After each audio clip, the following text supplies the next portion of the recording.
this is Martin with My IELTS Tutor. Today's lesson is on speaking, specifically the rubrics of speaking. So let's begin. Now, before we begin, let's take a quick overview of the IELTS speaking test. First of all, it's the same test whether you're taking general IELTS or academic IELTS. There's absolutely no difference between the two.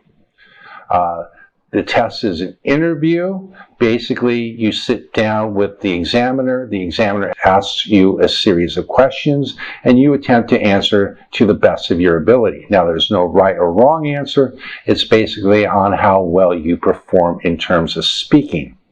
The session will be recorded. This is important because you get to ask questions, and you can review some of your answers at the end of the session.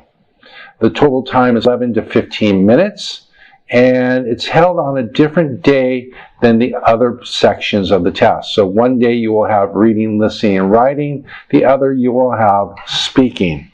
Now let's get started. Now, IELTS speaking is scored 0 to 9 bands. 0 meaning you don't show up, you're silent, you don't say anything, to 9 bands where you do really well.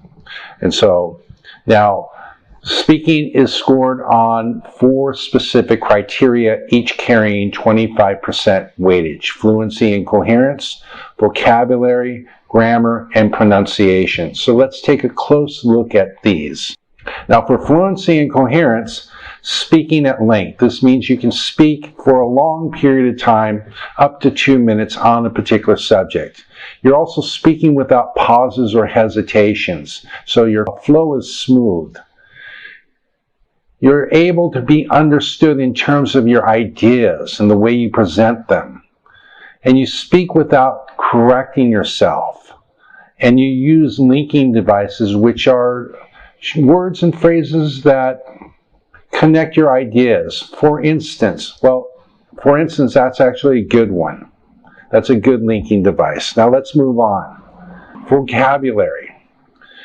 For vocabulary, they're testing your use on a wide range of words, including advanced words.